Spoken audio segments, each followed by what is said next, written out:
Hey, what's up guys? Welcome to another video. So in this video, I'm going to be showing you how to replace the rear oxygen sensor or heated oxygen sensor. As you can tell, this is the one that's in the back of the motor at the bottom. That's right after the catalytic converter. So I'm doing this on the 2011 Nissan Maxima. All vehicles with the same part number and procedure. I'll have it listed in the description as always. So got an OEM one. It's part number 226A0JA10C. So all you're going to need is a 7/8 22mm oxygen sensor socket. So up here, we don't gotta really do much. All you gotta do is take out a grommet if you follow the channel. I haven't put one in yet. So it connects from the bottom, it goes to a bracket, and then it connects to right here. I can barely see my screen because of the sun glare, but right here. So we're gonna go underneath the car. We're going to, well, the way I'm gonna do it, I'm gonna start from the bottom and work my way to the top. So this is where it connects. I don't got my white pipe. I haven't installed it yet. So it connects to here. It's get held by that bracket, and then it's held by that bracket, and then the connector right after that. So if you having to replace this sensor, it's very, very important to check on the condition of your rear catalytic converter, because if it's rusted, if you follow the channel, when you see me take this out from my old OEM catalytic converter, it was rusted, and this whole section broke off, which led me to having to replace my OEM catalytic converters with new ones. These are MagnaFlows. So it's very important to check on the condition, because if it's rusted, you risk breaking this off, and then you could either re-weld it, take it to a shop, or which be the cheapest route, or go to your local salvage yard or whatever, or find somebody that's parting out and needs some Maxima and get a catalytic converter from them, or go the brand new route and cough up almost $1,000+ on catalytic converters, which everything's brand new anyway. So I'm gonna set you on the tripod, give you a good angle. I'm gonna break this loose, and then we'll proceed to slowly working our way up to the top. All right, so I think that's a good place I can set y'all. So I'm gonna put this on over.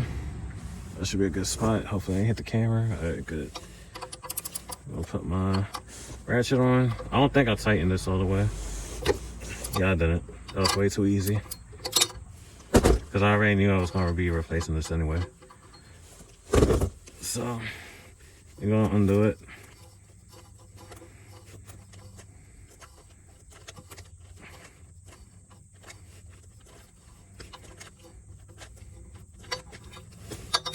And then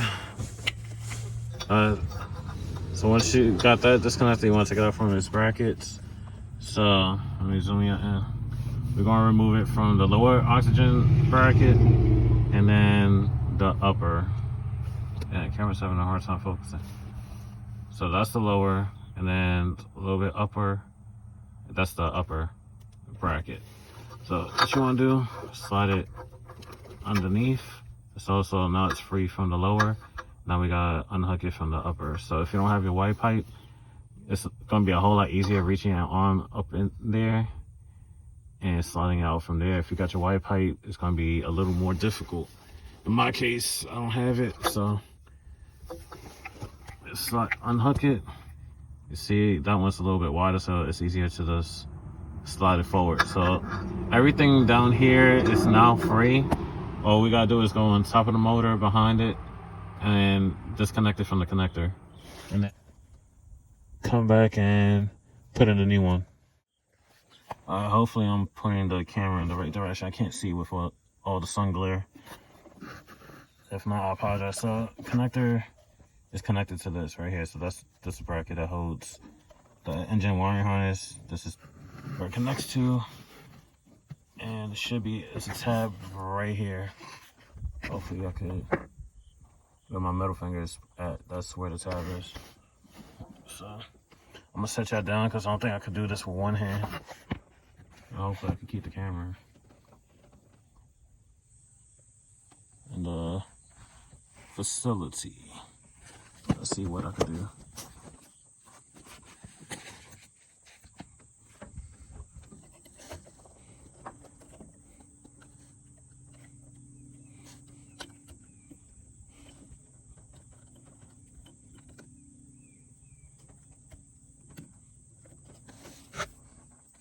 Alright, so now it's disconnected. As you can see. So we're just gonna feed it downwards. And then we're gonna back underneath the car. And now we got it out. And now we're gonna put our new one. And like always, all new. I'm not sure if any aftermarket does it, but it comes with NICs already in it. So the way I'm gonna put this on, I'm gonna let the wire dangle, put it into its hole, and then I'm gonna turn it into place.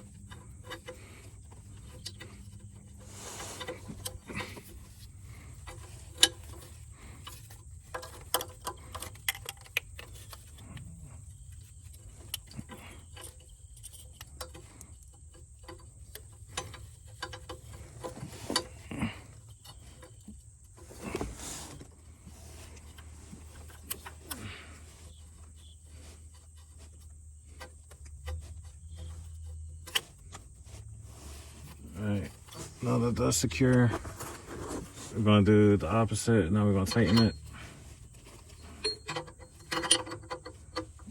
Right. And make sure my socket goes into the right direction.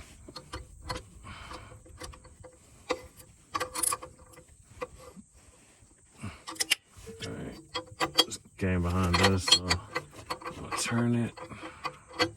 It's probably right there, the max I can turn.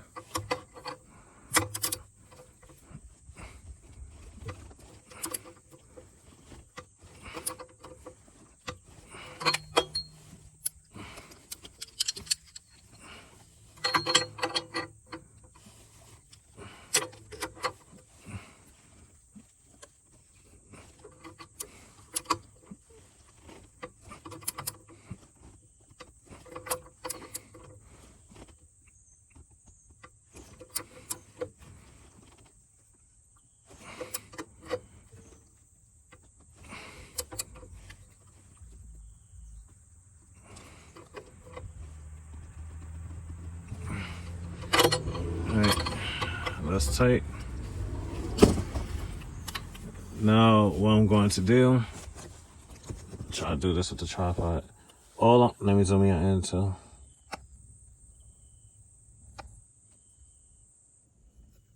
So now all we're doing is slide it back into its lower bracket. And camera having a hard time focusing down here. So we're gonna slide it back in underneath that one. And then where's the upper? Right there. So this part's easy. Just slip it right underneath. That's so. So now it's in the lower. Now we're gonna do the upper. Where is it?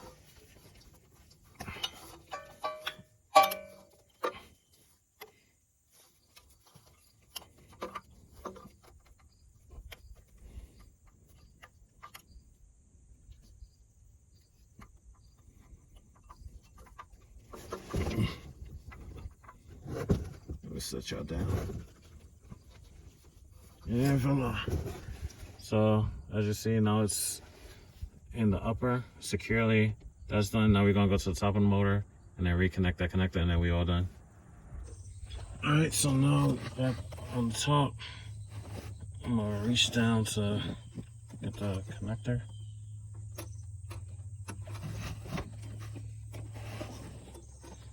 Let me set y'all down. All right. Yeah, I really can't see with the sun glare.